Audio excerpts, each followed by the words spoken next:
This is a demonstration of how to use the graphics calculator for SSO5 goodness of fit topic.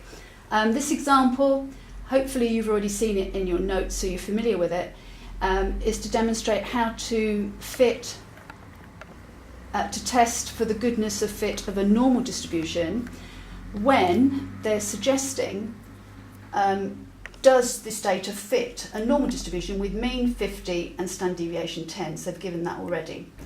This is the marks of 100 candidates in an exam, and they're given the range of marks from 0 to 29, 30 to 39. You know that the normal distribution is continuous, so you have to use the true class limits, which in this case is going to be 29.5, 39.5, 49.5, etc. Now, using the graphical calculator, you'll be familiar with the null hypothesis that the normal distribution is an adequate model with the given mean and standard deviation, and H, the alternative, H1, not adequate model. Now, to work out the expected values, you work out the probability for each section.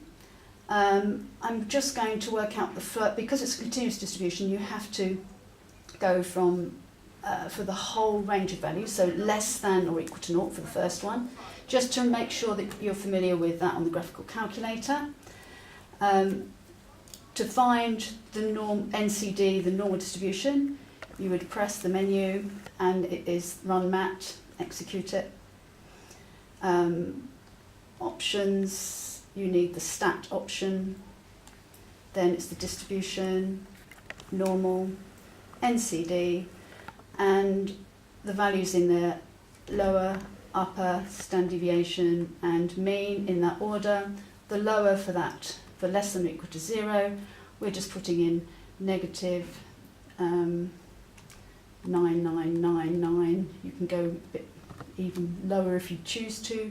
0, the next one. 10 was the standard deviation. 50 for the mean, execute, that gives you the probability.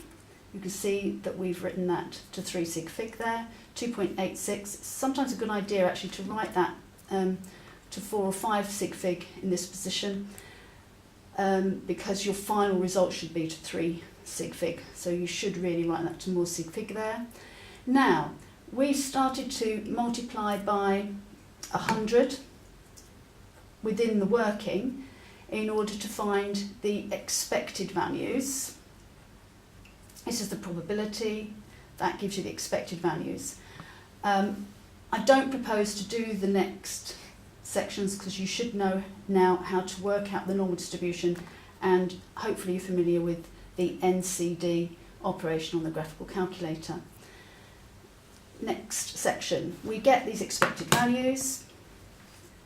Looking at those, chi-squared, if any of the expected values, so you've multiplied the probabilities by the total frequency, which is 100, and you get these expected values. Any less than 5, the chi-square model doesn't fit if you've got expected values less than 5. So we combine classes for any that are less than 5. So that gives us a class here that you've got to combine. That's all right, that's all right. That would be all right, but these two aren't. So because these two aren't, and combining them still gives you something less than 5, you combine these 3. So you end up with 1, 2, 3, 4 classes, which we've written down here. Right, these 4 classes, combining the expected values, also combining the expected values and combining the observed values. So it's in fact just the observed from the table.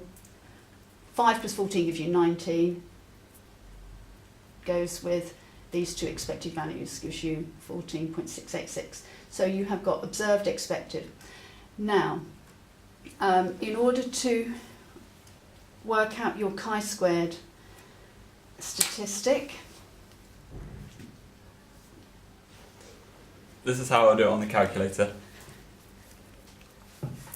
First, you would go to menu, stat, and you would type the observed values into list 1.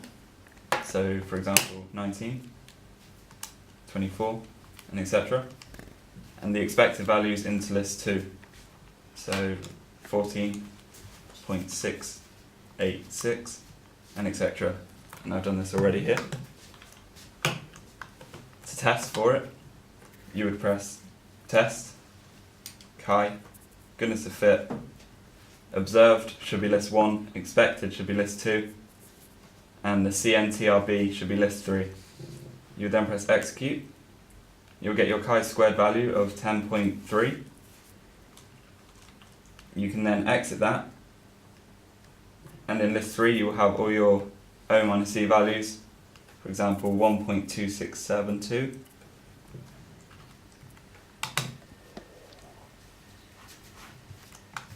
Then you will need to work out your degrees of freedom. And here's Miss to explain degrees of freedom. Degrees of freedom, you're familiar with n-1 as the usual for the degrees of freedom, because you're also given the mean for this particular normal distribution model that you're testing a fit for and the standard deviation. Your degrees of freedom is simply the number of classes, 1, 2, 3, 4, that's n, take 1. So for take 1, the number of degrees of freedom is 3. Now, to look up the critical value on the chi-squared tables, if you are old-fashioned like me and still want to do it from the tables booklet, number of degrees of freedom is 3. It was 5% significance level, so 0.95 here, 5% in the tail. That gives you a value of 7.815.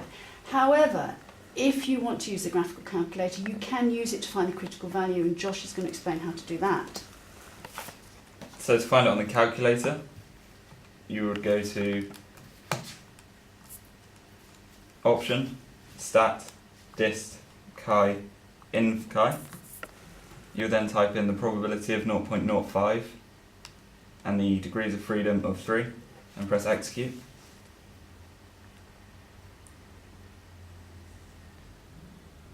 This will give you a value of 7.815, and that is your critical value. To complete the test, you will compare it with the chi-squared distribution with the critical value there and the test stat above it.